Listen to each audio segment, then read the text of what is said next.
기도에 감사합니다. 지난 시간, 이번 시간, 그다음 다음 시간까지 우리가 바른 복음을 가지고 주님 오실 길을 믿음으로 나아갈 때 하나님께서 모든 것을 채우신다라고 하는 부분들을 이제 얘기하는데요.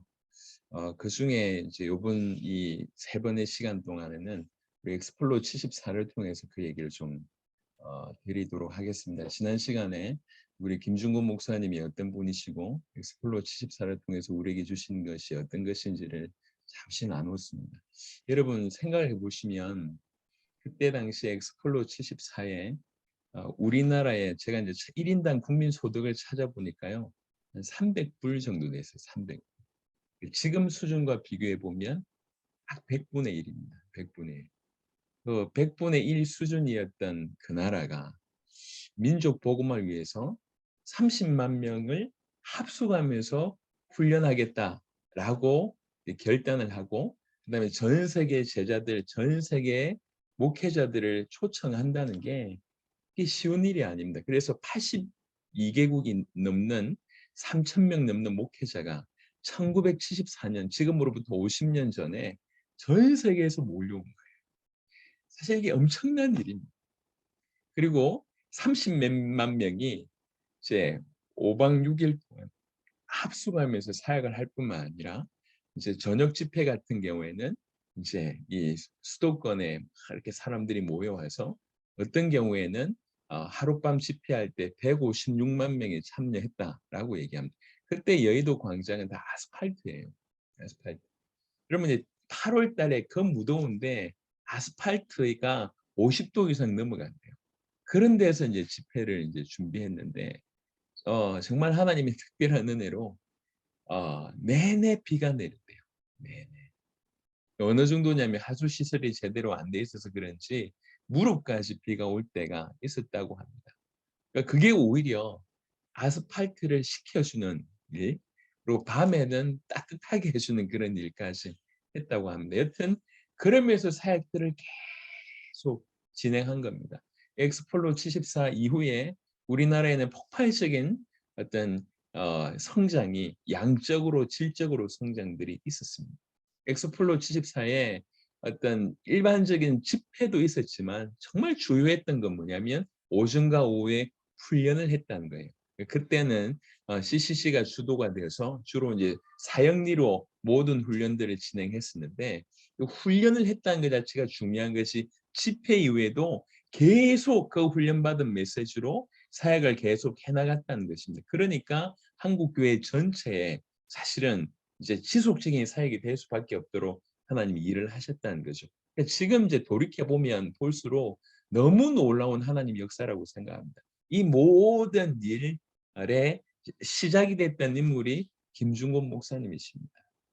그러니까 이제 지난 시간에도 말씀드렸지만 6.25 때 자기 눈앞에 자기 아버지가 죽고, 자기 눈앞에 공산당에게 자기 아내가 죽고, 또 낳은 첫째 딸이 죽고, 본인도 20번 이상 죽을 뻔한 위기를 넘겼는데도 극적으로 하나님께서 살려주셔서, 그러니까 이제 어떻게 보면 그냥 상처로 살다가, 그 받은 상처 그 아픔으로만 살다가 그냥 이렇게 자기 인생 그냥 팽개치고 갈 수 있는 그런 상황인데, 그 모든 상황 속에서 답을 낸 겁니다.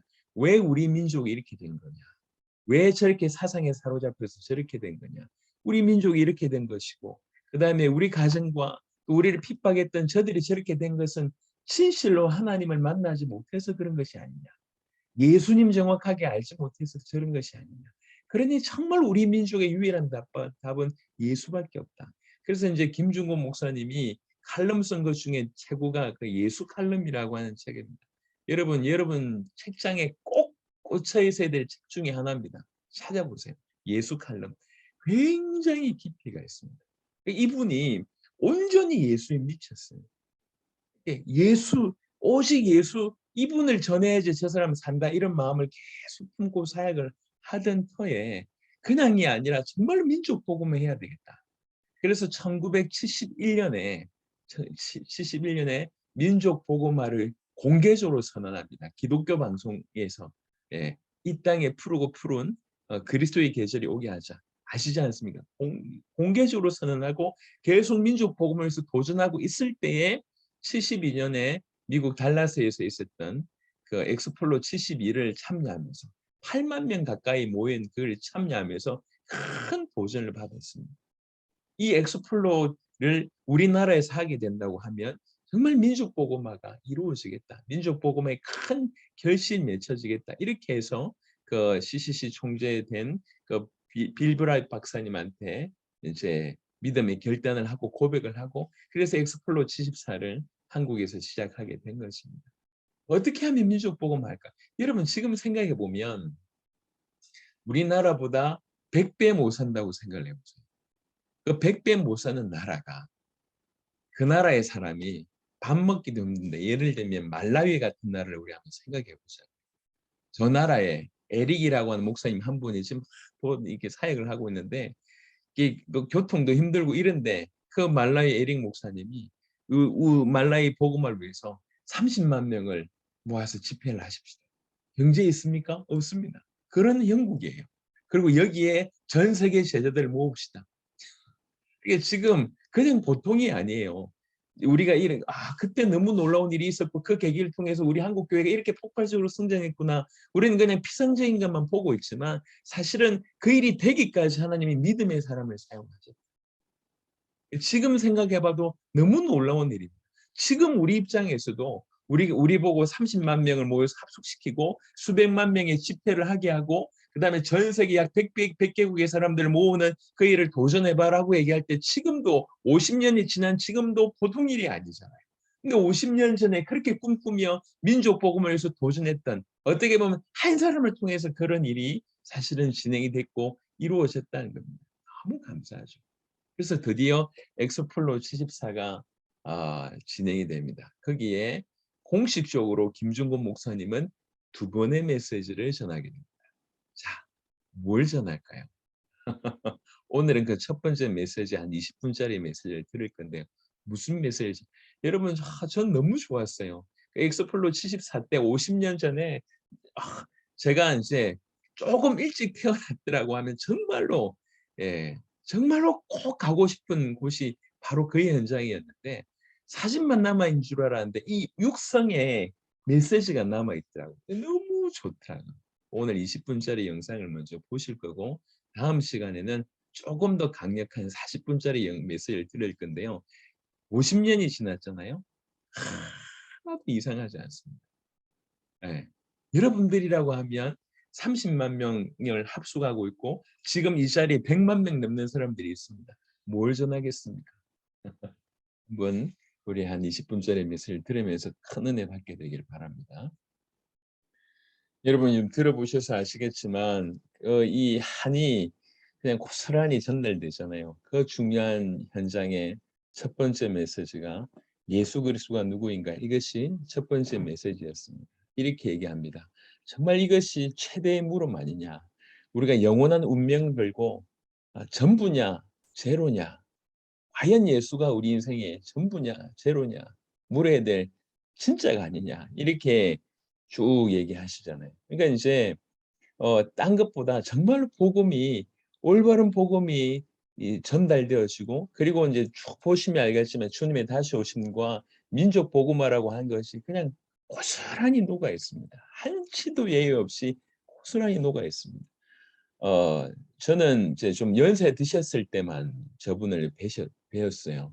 그러니까 사실 저렇게 고함을 이렇게 세게 치는 걸 제가 거의 들어본 적이 없는데 너무 마음에 깊은 울림이 되는 거예요. 여러분 그래서 아시겠지만 이제 아까 글에도 나오는데 마지막 날에 다 전도 나갑니다. 420만 명한테 복음을 전하고 273만 명이라고 하는 사람이 예수 믿겠다고 이렇게 합니다. 결신하는 일이 벌어졌고요. 마지막 날에 참여한 65만 명 중에 90%가 내가 주를 위해서 헌신하겠습니다라고 얘기합니다. 그래서 74년 이후에 75년에 우리나라에서 가장 개척 교회가 많이 있었고요. 그리고 폭발적으로 선교사들이 일어나기를 시작합니다. 그러니까 저 대회를 통해서 우리 한국 교회에 일어났던 일들은 이루 말할 수가 없는 놀라운 일들이 일어났던 것이죠. 어떻게 보면 소수의 진짜로 이 예수님을 믿고 철저하게 한이 되도록 믿고 주님이 기뻐하시는 일을 하기 위해서 자기 목숨이 끊어지더라도 민족 복음만 해야 된다. 주님 다시 오실 길을 위해서 살아야 된다라고 했던 그런 어떤 그 믿음의 걸음을 통해서 이런 놀라운 일들이 일어났어요. 제가 하나님의 은혜로 이제 CCC에 대학생 때 좀 참여했었었는데 CCC 수련회 중에 가장 중요한 순서 중에 하나가 뭐냐면 이제 백문일답이라고 하는 시간입니다. 그러니까 이제 그때는 이제 제가 이제 90년도에 이렇게 90년대에 참여를 했었기 때문에 그래서 이제 우리 김주곤 목사님께서 거의 70 가까이 되셨던 그런 연세이셨어요. 백발이 성성하시고. 근데 이제 그분이 나오셔서 이제 얘기합니다. 어떤 질문을 던지든지 대학생들은 예수 그리스도라고 외치게 합니다.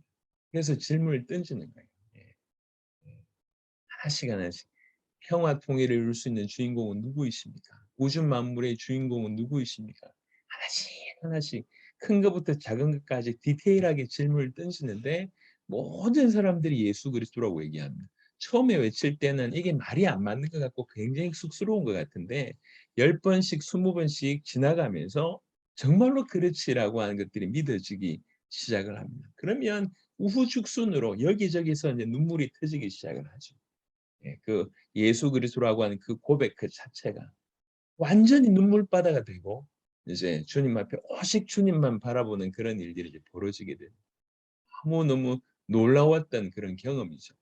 여러분 실제로 지금 우리 김종국 목사님도 말씀드렸던 것처럼 이것이 가장 시급한 메시지고 가장 기쁜 소식이고 가장 전해야 될 메시지고 심지어 죽은 자에게까지 전해야 될 부분들이 바로 이 부분이다.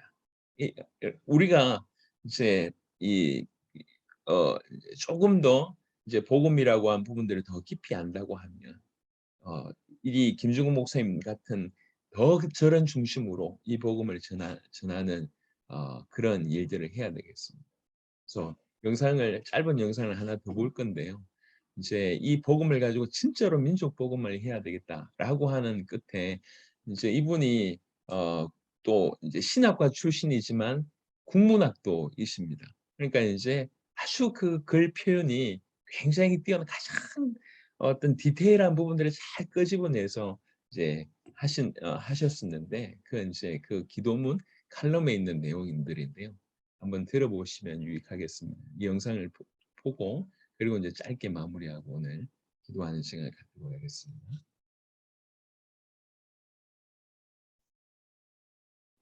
우리나라가 숫자적으로는 미국 다음으로 선교사를 많이 보냈지만 인구 비율로 보면 가장 선교사를 많이 보낸 민족이 됐습니다. 조금 전에 저 김중근 목사님의 그 기도와 그 소원과 그 민족 복음화의 환상을 제 기도로 풀어낸 그 부분에 정말 많은 부분들이 이제 이루어졌고 또 많은 부분들이 또 이루어져야 된다라고 보여집니다. 정말 예수님의 조금 속된 말로 미친 분이고 민족 복음화에 미친 분입니다. 저 이 예, 아버지도 잃고 아내도 잃고 딸도 잃은 어떻게 보면 완전히 망가질 수밖에 없는 그런 처참한 가운데 있었던 그 한 사람 속에 예수가 새겨지고 민족 복음화가 새겨지니 저 한 사람을 통해서 이 놀라운 민족 복음화와 세계 복음화의 놀라운 역사가 일어났습니다. 이제 이런 것들이 우리에게 아주 좋은 본이 되고 모델이 되게 하시는 거죠. 예, 하나님께서 우리에게 바로 저걸 원하신 것 같습니다. 딴 게 아니라 지금도 우리에게 열방에게 동일하게 필요한 것은 예수님이십니다. 하나님의 아들 그리스도가 되신 그 예수님, 그 전 열방에도 여전히 필요하고 동일하게 필요합니다. 그래서 이 복음을 시급하게 정말 생명으로 전할 그런 사람들이 필요합니다. 존 파이프 목사님이라고 하는 분이 이런 얘기를 하셨어요.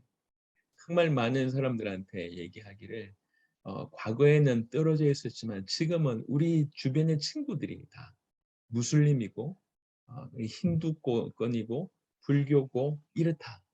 근데 그들에게 예수만 믿으면 지옥 간다라고 얘기할 수 있겠냐? 그들이 당신의 말은 그러니까 우리가 예수 안 믿으니까 지옥 간다는 말이냐라고 얘기할 때 당신들은 뭐라고 얘기할 거냐라고 존 파이프 목사님이 성도들한테 얘기합니다. 그러면서 그렇게 얘기를 하라고 이제 이렇게 조언을 해주는 것은 그 자리에서 싸움하지 말고 설득시키지 말고 변명하지 말고 눈물로 애원해라. 나는 정말로 당신하고 천국 가고 싶습니다. 나는 정말 당신이 천국 가는 걸 원합니다. 그렇게 눈물로 애원해서 누가 보더라도 이 사람이 지금 나하고 싸우려고 하는 게 아니구나. 이 교리 전쟁하자고 하는 게 아니구나. 진짜로 내가 천국 갔으면 좋겠구나. 라고 하는 그 마음으로 나한테 말하는 거구나. 라고 느낄 수 있도록 애원하라. 라고 이제 존 파이프 목사님이 풀어냅니다. 그런 얘기를 들으면서 진짜 이 마지막 때에 예수에 미친 사람이 필요하다는 거예요. 지식적으로 아는 사람이 아니라 정말 우리 조금 전에도 김중곤 목사님 말씀하셨던 것처럼 정말 영원한 운명을 걸고 해야 될 질문이잖아요. 전부냐 제로냐. 예수가 전부냐 제로냐. 예수가 전부인 사람. 하나님의 아들 그리스도이시며 우리 주가 되신 그 예수가 전부인 사람. 그게 지금 이 시대에 필요하고 그 예수가 전부인 사람은 당연히 민족과 열방을 구원하기 위하여 자기 인생을 드릴 수밖에 없는 사람이 된다는 거죠. 주님 신랑 되신 자기의 전부이신 그분이 다시 오실 것을 소망하면서 이 땅을 소망하지 않고 육신을 소망하지 않고 그것을 소망하면서 살아갈 수밖에 없는 사람이 된다는 거죠. 그 한 사람이 어떤 일들을 벌어지는지를 요걸 통해서 지금 우리가 확인하고 있는 것인데 지금도 사실 전 열방에 우리 주님이 찾고 세우고자 하는 사람들 이런 사람 여러분 그때보다 지금이 신학자들이 훨씬 많습니다. 그때보다 지금이 교회가 많습니다. 목회자들이 많습니다. 지적인 수준 아니면 뭔가 많은 것들을 훨씬 더 겸비하고 있습니다. 성령이 역사하시지 않음을 우리 보고 있습니다. 이토록 많은 교회들이 있고 이토록 많은 신학으로 뭔가 많은 것들로 무장했는데 실제 더 영향력은 점점 줄어들고 있습니다. 예수에 미친 사람이 없기 때문에 그렇습니다. 지적으로는 풍성하게 알고 있지만 정말로 전부냐 제로냐라고 얘기했을 때 전부도 아니고 제로도 아닌 인생으로 살아가고 있기 때문에 그렇습니다. 예수에 미친 사람. 아까 김중곤 목사님이 말씀하셨습니다. 참으로 그분을 만난 사람은 미치지 않을 수 없다. 미칠 수밖에 없다라고 얘기했습니다. 우리 모두가 그런 사람이었으면 좋겠습니다. 온전히 예수께 사로잡혀서 어딜 찔러도 예수밖에 얘기할 수밖에 없는 우리가 되어야 되겠고 그래서 정말 민족복음화가 주님의 소원이 내 소원이 되고 전 열방이 건진받는 그것이 정말로 우리의 소원이 되어서 그렇게 사는 한 명 한 명이 되었으면 좋겠습니다. 바로 그것 때문에 우리가 힘을 넣는 것입니다.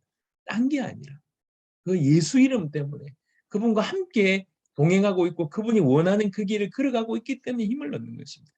그래서 정말 올바른 성경이 말한 이 복음, 예수의 복음을 들고 십자가의 복음을 들고 주님이 원하시는, 주님이 지시하시는 그 방향으로 걸어간다고 하면 그것도 믿음으로 걸어간다고 하면 우리 모든 것을 더해 주실 것이다. 이게 마태복음 6장의 약속이고 지금 우리 엑스플로 74 같은 사실 일어났던 역사가 그것을 증거하고 있습니다. 그래서 오늘 제가 먼저 너무 은혜가 돼서 이제 사실 이렇게 메시지 때 영상을 보여드리면서 메시지를 하는 스타일이 제가 아닌데 너무 나누고 싶은 거예요. 50년 전의 전 메시지가 너무 칼같고요. 예, 다음 시간은 조금 더 강합니다. 다음 시간에는 한 40분짜리인데요. 조금 더 강해요. 예수님의 지상명령이라고 하는 제목으로 말씀을 전할 건데 까랑까랑 하시면서 우리 심령을 후비는 그런 말씀들을 하십니다. 그래서 기대하시기를 바랍니다. 개봉박두입니다. 그래서 정말 저런 위대한 우리의 모델들이 이 땅에 있다고 하는 것은 이 민족에 있다고 하는 것이 얼마나 힘이 되는지 모르겠습니다. 그냥 존경만 하지 말고 우리도 동일하게 그 길을 걸었으면 좋겠습니다. 능력 없고 자격 없고 힘 없고 가진 것 없지만 주님이 함께 계시다고 하는 그 이유 하나만으로 우리가 참으로 그분을 만났다고 하는 그 이유 하나만으로 우리는 얼마든지 예수에 미칠 수가 있습니다. 그리고 그분이 원하시는 그 걸음에 우리가 너무 많은 핑계를 대고 우리의 어떤 합리적인 이유로 그분의 말씀에 순종하지 못했을 뿐이지 진짜로 순종해서 그 길을 걷는다 하면 주님 다시 오신 그 길을 진실로 걷는다 하면 모든 것을 채우심을 계속 경험하게 될 것입니다. 그게 행복이 아닌가. 여러분 저런 김중곤 목사님의 인생을 살았다 하면 여러분 어떠실 것 같습니까? 얼마나 많은 아픔이 있었을까요? 하지만 그 많은 아픔 가운데 얼마나 위로를 받았을까요? 주님으로 인해서. 그렇죠? 그 아내가 죽고 딸이 죽었던 걸 어떻게 일평생 잊을 수 있냐고요. 근데 그렇게 살았기 때문에 얼마나 귀중한 열매를 맺는지 모르고. 그러니까 김중곤 목사님의 따님 중에 한 분이 햇불 트리니티 총장 김윤이라고 하는 박사님이십니다. 그 사위 중에 한 명이 박성민이라고 하는 지금 현재 CCC 대표입니다. 그리고 또 사위 중에 한 명이 서정인이라고 하는 한국 컴패션 대표이십니다. 예, 계속 신앙의 아름다운 결실들이 계속 진실로 예수에 미쳐서 주님 주신 명령에 순종해서 그 길을 걸어갈 때 하나님의 모든 걸 채우시는 거예요. 우리도 저런 걸음으로 살았으면 좋겠다 싶습니다. 모든 주의 백성들에게 크고 귀한 놀라운 은혜가 있었으면 좋겠습니다. 예수 그리스도는 영원한 운명을 걸고 질문해야 되는 물음입니다. 전부입니까? 제로입니까? 우리는 전부라고 답해야 되고 전부라고 믿고 전부라고 살아야 됩니다. 그럴 때 우리 인생 자체가 우리 김중곤 목사님이 허락하셨던 그런 은혜로 채우시리라 생각합니다. 하나님의 은혜로 주님 다시 오심을 바라보게 하셨잖아요. 또 그런 증거들을 우리에게 많이 주셨지 않습니까? 누구보다도 사실 우리는 좀 이 부분에 열려있는 사람들이잖아요. 더 믿음을 굳게 해서 부족한 거, 모자란 거 한이 없이 많지만 진짜로 예수에 미쳐서 주님 주신 명령에 무조건 예스하고 달려가는 민족 복음을 위해서 전 열방의 복음을 위해서 가장 앞장서서 무조건 100% 순종하는 우리 모두가 되어서 우리 한 명 한 명이 제2의 김중곤 목사님 같은 그런 열매를 맺는 자들이 다 될 수 있기를 주의 이름으로 축원합니다. 이 시간 한번 같이 한번 기도했으면 좋겠습니다.